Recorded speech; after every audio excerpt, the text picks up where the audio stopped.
It's time for another episode of Rainmaker for Contractors. Interviews and success stories with $1 million plus basement waterproofing and foundation repair owners. Discover how they market and grow their companies in today's economy. Hear directly from the most successful leaders in your industry. With your host and Rainmaker for Contractors owner, Bill Crawford. Hey, what's up, everyone? Welcome to Rainmaker for Contractors podcast. Today, we have a super cool guest from the Seattle, Washington area, Joe Chumley from Chumley Structural and Foundation Repair. Joe, thanks so much for joining us today. Thank you for having me. Hey, can you tell us a little bit about your company and what you do? Well, first off, I want to say we are from the Seattle area. We refer to it as like the greater Puget Sound region here in the Northwest. And our specific town of I guess you could say of where our shop location is a little town called Puyallup, which I'm not sure if you knew this, but is the only city, I believe I've been told, in the entire world that starts and ends with the letter P, and it is called Puyallup. All right, so, that's a unique day. I like there it. You go. That's awesome. How long have you been doing what you do? Well, I started business in 2011, though a specific niche with the foundation and structural repair starting in 2019. So I guess you could say, in terms of just general contracting work, this past, 12, 13 years. And my own personal experience goes back to where I started in the trades back in 2005.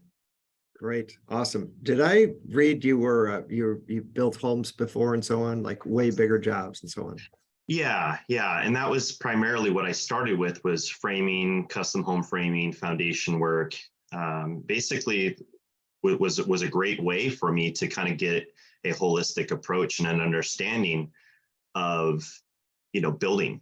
And I think that's something that probably sets me apart from some other folks, where you can walk into a home or get into a crawl space for that matter, and you can see the different building components, understand all the terminologies that go with those, and understand how that, as you change things in a crawl space or a foundation or basement for that matter, how that could have either positive or negative impacts on the other parts of the house. Absolutely, for sure. And regarding foundation repair, can you tell us a little bit more about what types of different foundation repair you do? Certainly. So to give you like a little bit of an idea as to what our region looks like, because, I'm sure that once you get to, east of the Mississippi, you probably have more of these things where, we had some training with earth contact products, actually, with our concentric piers there in Kansas City, Missouri. Mm-hmm. Lots and lots of basements. And our area does have some basements, but primarily it's crawl space. And with that in mind, crawl spaces here are not like, 4 or 5 feet tall, where you can kind of hunch over and waddle your way through. A lot of the older buildings in our area require us to literally, it's army belly crawl, very tight spaces. Wow. And so when I was talking with some of the guys at ECP, I was telling them like the conditions that we work within, and they're kind of like staring at us like you talk to a dog or something, like, what do you, I don't understand that, Yeah. You don't have basements everywhere. So yeah. If you took a section view of like, 10 houses, I would say on average, maybe one, depending on the neighborhood, maybe 2 out of 10 have a basement. And, wow. And so it's very limited on basement stuff, though they are here, it's just not as prevalent. So for us, a lot of things that we find in our area is that we have a very, a diverse amount of, or a high diversity in different soil compositions. So like the Midwest, you get a lot of issues because of clay soils. We do have that here, but because of the immense amount of rainfall that we get, what we find primarily is foundation issues are occurring because of poor drainage. Very rarely do you ever find a home here that has no gutters or downspouts. Like everything is being distributed and dispersed off the roof. But in some cases, it's being distributed really close to the side of the home. And so it starts washing away some of the sandy silt, We do have some glacier till and things, and occasionally we do have some clay soils. But for us, most of our work revolves around, because of the tight clearances, a lot of the structural stuff, right? I mean, wood to dirt contact is very prevalent in our area. There are some moisture area issues in crawl spaces here. Posts and piers, we have a lot of post and pier stuff where you have these little tiny, we work on homes that are like late 1800s, early 1900s. So, the original builder used little stones to set posts upon. But I've come across homes. Here's an example out in a little town called Allen, Washington, out in the peninsula. And this thing was built in 1890. Wow. And, what kind of equipment did they have back then when they were clearing the property? Do you think they had bulldozers? No. It was falling huge trees. And so they built this cabin over the top. And I am not exaggerating here. The diameter of this tree had to be nearing 8 feet in diameter. Very huge tree. And they had no means of really digging it out, the root ball. And so they set fire to it. You could tell there's a bunch of charred marks on it where they try to burn it. Probably, obviously unsuccessfully. And they built the house over the top of it. And so we come across those things. I could go on and on. We've seen quite a few different items. Could have made a nice, beautiful kitchen table or dining room table, right? Yeah. People over. Yeah. That's funny. So, you've been doing this for a while. You're very successful. I could see how people would want to buy from you. You seem like you really care about your company. Why are you successful? And how are you different? I'm guessing there's quite a few foundation repair companies in the Seattle area or Washington area, really. I think if we're going to focus on maybe it's because for us, I think I go in with more of a practical approach to things because I've seen so many different elements of building.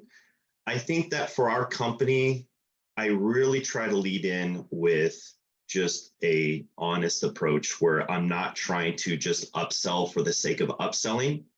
And don't get me wrong, don't get it twisted. I do believe that good salesmanship equals good customer service and vice versa. It's true on both sides. So good customer service means good salesmanship. But I think that to go in as a servant first and look at what the client really needs. Let me give you an example. We get quite a few of our jobs through real estate transactions. So basically, home inspector goes out, does an inspection on a potential home sale and says, hey, we have XYZ issues with the foundation. You need to have a foundation contractor look at this. Countless times, and I will not badmouth competition. I don't believe in that. I want to focus on what we do best. Good for you. My focus, though, is that, okay, let's say that there's a corner of the foundation and a part of that contract, Bill, is just an example. I'm selling my house to you. You have your home inspector say, this is the area of concern. We need to get this remedied and figured out. Well, if we have 2 or 3 small pillars inside the crawl space that need to be addressed, for me, I look at that is my work order. That is what I'm asked to come in and take a look at and address. What we have found is that we'll come in and just say, hey, here's what needs to happen with these specific ones. And that's a part of your contracted agreement. Then we're going to focus on that. Whereas other folks come in and we get it consistently. Well, why are you guys only quoting out this when this other contractor came in and quoted out entire stabilization of, the entire earth practically. And, their quote is magnitudes more expensive. What are you guys missing? And what I like to do is be able to say, I am just coming to you from a standpoint of what was I asked to look at? And I want to be a person that is trustworthy and honest. And I'm not just trying to, what's the term, aim for the fences. Yeah, right. Okay, maximize profit. Sure. And so, but in the long term, I think that I am maximizing profit because I'm For sure. continuing to build trust and a reputation out in the community that, hey, Chumley's going to do you right. He's an honest person. And Yeah, that's, I feel like that's what sets us apart. I like it. That's a great answer. Let me slightly push back on that, or just maybe give you more of an opportunity to how you'd respond in a different situation. Let's say you're called in to deal with 3 different peers or so on, and you recognize that they do need more, not from an upsell standpoint, but from oh my gosh, I can't touch this and leave your foundation like this, right? Isn't there another side where you can, get the sale, but you're not doing the customer right by at least not saying, look, you've got to have 5 or 6, but not the entire house. What do you do? 100%. Okay, just to give you an example, I had one up north. So when I say up north, I'm saying north of Seattle. Sure. And a little town called Linwood.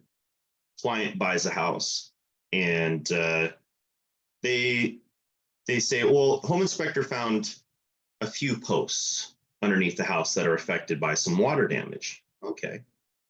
And so I'm talking with this gentleman's wife, and I'm, is there anything more? Is there anything more? Just a few posts. Yeah, that's what the home inspector, they sent me a couple photos. I said, and I tell people this quite often, while I'm down there, I'm already under the house. I'm already geared up, respirator on, Tyvek suit. Like, I'm ready for war. You know what I mean? Like, I'm ready to go in. If I'm down there already, why would I not? Is that me dinging? I'm sorry. Anyway, why would I not already look around everything and see what's going on? So in this particular instance, I had probably 30 posts that were completely rotten. Wow. How the home inspector missed that, I don't know. And quite frankly, those that may be watching or listening, they, if you're in this industry, We know how that works. Okay, Yeah. Home inspector gets in, pokes around, takes 3 photos, gets the heck out of there. Referred by the, Yeah. Right. And so with this one, so there's 30 posts that are affected. There is a beam. I am not exaggerating on this either. I was able to just take my hand and just with probably, I feel like 10 pounds of pressure, just crunch it in my hand. And I was able to take a video of that, which, now with smartphones is excellent with that. Sure. And so, so there's an element of service with that, where it's like, look, if I see something that's just so crazy above and beyond, then there's a difference. But when it comes to those real estate transactions, it's kind of like your hands are a little bit tied, because if they have already agreed contractually to what the home inspector set forth, 3 posts, no more, no less, this is what you're doing. I feel like, okay, hey, there's a lot of other things going on here. And sometimes you can get into a house in our area built, let's say, pre-World War II. And there are so many deficiencies that you're looking at it like, hey, where do I even start here? And so in order to serve both parties and their understanding that that's what the expectation is, even if the home inspector took 100 pictures of other things, it's like, hey, I want to honor what you guys have requested. And if you want us to expound on that and we're coming in as a pre-inspection or something, I'm more than happy to, kick the tires a little bit harder, if you know what I mean. But again, just going from a standpoint of like, I am not here to just try to aim for the fences and swing as hard as I can every single time.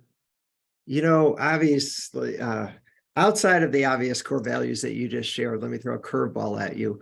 Okay. I hear you saying our core values are to, serve people and to be honest and to, we care about our reputation and do what's right. Is there any other, simple core values that you would add to the list I just shared? Core value is something that, we put up a lot of things in our shop, maybe some motivational posters or things. I think when it comes down to the core value that matters most to me is, even in 2023, people still want to go off of your word. They still want to feel trust when they deal with you. And so to me, I think that if I were to expound on that anymore, it's just like, I think we're starving as a culture too for people to just be upright, stand up people and stand behind what they do. And so I think another one is maybe admit when you're wrong and then fail your way to success, because every person on planet Earth has had some form of failure. And when you can kind of just have an element of humility and just say, hey, that's on me. Like I missed that. I didn't do that. Or, I could have done it better. Okay, well then just own up to it, admit it, rectify it, and move forward. Yep. And, so that would be something too. Fail your way to success. I like it. That's awesome. Hey, what is there any services that you do now that maybe you didn't do 10 years ago? Well, yeah, I mean, just going off the background, like I was sharing, doing the stuff with my, Chumley 1.0, if we want to call it that. It was like I had Chumley Construction, and we did a lot of, remodels and additions and those types of things. So, but, maybe we could say within this last, 4 or 5 years of doing this structural and foundation repair, something that we really enjoy doing is these concentric push piers and stabilization and lifting homes. And that's a fun technology to incorporate into our business. And so that's definitely something that we're continuing to grow in. Nice. It's awesome. How about this one? Do you have a story you could share that when the situation arose, you were thinking, oh my goodness, this is a total disaster. You couldn't see the light outside of the tunnel. But then as you look back, you realize, wow, that whole situation made us a better company. We changed our system, whatever it is. You grew from that. Maybe you offered a new product or service. You have a story like that? So Bill, are you asking me to share a low light reel? It turned into a highlight reel. Yes. No, it's all right. Anybody that you ask that question to, and they say, nope, never had that. Oh, I will say, if they were to say that, I could confidently say that they are not telling the truth. If you're in business long enough, you're going to have something go sideways. You're going to have something not turn out great. And so I think that in some aspects, like you're saying, you can use those for battering rams towards yourself or your employees. Let me lead in here real quick, because I think this will give a good understanding where I come from that, and I'll get you a story. Sure. One of the first general contractors I worked for, I remember sitting around a conference table, and this was an extensive remodel up on Lake Tapps. Budget was running tight, project was coming to a close, not a real profitable job for this business owner that I was working for. And I remember, as it was a small company too, and we sat around this conference table, he began to say some of the most vulgar names I've ever heard somebody call a homeowner. And I sat there, I think I was 20 years old, and I thought, if you talk like that about your customers, even the ones that are the most frustrating, unreasonable people, what kind of customer service are you really ever going to offer anybody? Because anybody can look great when things are going good. Anybody, any business can look great when the statements are, looking great and the bank accounts are full. But who are you like and what are you like when things are not going great? And I remember taking that, and it just planted a seed in my brain. And I'm like, man, I don't want to be that guy.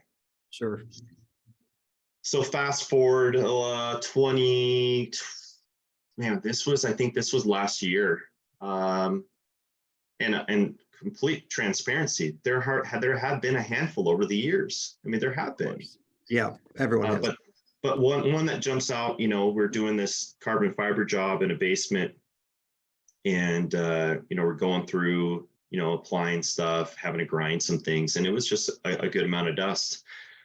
The homeowner continued to have the furnace running, which then broadcast dust throughout the house. Sure. Very, very upset. I mean, he was super reasonable. His wife was very reasonable. They were reasonable people. I just felt bad, and so sure, to the tune of thousands of dollars of, professional cleaning and duct cleaning, et cetera, et cetera. It was a very hard pill to swallow. I did not like that. And yet at the very end, he said, we are so thankful that we did go with you. And I'm glad I trusted my gut, because you have stood behind everything and you've done everything you said you're going to do. You made this completely right. And you absolutely deserve a 5-star review for that. Beautiful. And so it's like, okay, well, if nothing else, people go to the marketplace and they want to say, yeah, I would love to have a project go stress-free, worry-free, mistake-free, whatever. But let me remind the listener or the viewer of this, we're all human beings. And so we try to do our best to mitigate those things, but things do happen. Absolutely. And so when people hear those stories, they're like, okay, well, even if something went sideways, this person isn't just going to bail. Because Bill, you've heard those stories. People just bail. I can't get a hold of them, stopped returning my calls. Sure. They still have my money or whatever that is. And I want to lay my head down at night and feel good about what we do every day. And absolutely. It's yes. the old, if I see him in town, I don't want to run across the other side of the street so I don't pass him, right? Yeah. There you go. Want to be able to say, how's that job working for you? Yeah. Yeah. So we took that lesson from that time, and it's like, hey, every time we have something inside of like that type of space and the furnace is located in a nearby adjacent room, it's like, homeowner's responsible to turn that off. Very, very clear expectations. Like, this is a dusty project. We are putting up masking and things, but it's not a complete 100% dust-free process. Just a beating the drum of continued expectation communication.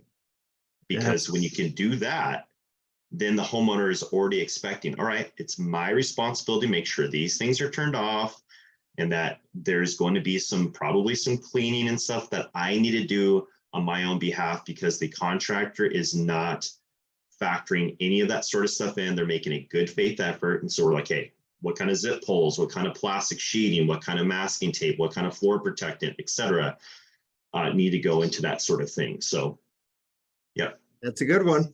Mm-hmm. Sometimes on the hard way, it was good to hear that you did the right thing and got a 5-star review. I think people underestimate how much a bad review costs their company. I think people 90% are reading reviews and they're not even calling for an estimate. Why bother? Why risk it when so many other people have great reviews? Hey, Joe, wrapping up, if someone were to be getting into the foundation repair business, what advice would you have for them if they're just starting out? My advice would be, I think the story goes, my mom and my grandmother joke about this fairly frequently, is that, I knew I wanted to be an entrepreneur by about age 5. Nice. Nice. They have this funny story. I won't go into it, but evidently I just knew I wanted to do that. This lifestyle, this business is not for the faint of heart. Mm. It has a lot of upside and it has some sacrifice. And I think that if I was telling somebody that was looking to get into really business in general, but specifically this industry, is like, you need to understand that it's going to cost you a lot more than you want to pay.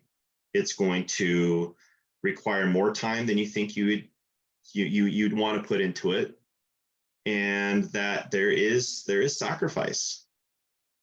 But once you get established, once you get your roots down in, once you're able to kind of get yourself blooming and blossoming, it's like, well, over time it takes less effort. Over time it takes less, of those types of things. But life is at times a struggle. And so if you are not one that can handle adversity, or you have I'm just going to quit, give up, and walk away really easily, this is not the industry or the business for you. There's a lot of complex problems, and that's why people are hiring you. They want to find a problem solver, not a problem finder. Because if you can find problems everywhere in business, everywhere in life, and you're going to be not, I think, as successful as somebody saying, we have a set of problems. I may not have the answer to every single one, but I'm going to figure it out. And I'm just going to keep putting, we've all heard it time and time again, but it's so true. I'll just keep putting one foot in front of the other. This is a marathon. This is not a sprint. Good, healthy businesses take years to develop. And you don't want to just be a flash in the pan where you're here for a year or two and you're out of business and bankrupt after that. So it takes time, and it takes some steadfastness with it. Really well said. Business ownership is definitely not for the faint of heart. No, it's not. That's great. Appreciate that. Hey, Joe, thanks so much for being a guest on our podcast. Really appreciate your time. Thank you, Bill. You've been listening to the Rainmaker for Contractors podcast, where basement waterproofing and foundation repair business owners and industry experts share marketing and sales information that helps you reach more customers. Please leave us a review on iTunes or your favorite podcast platform, and get all of our show notes at rainmakerforcontractors.com/podcast.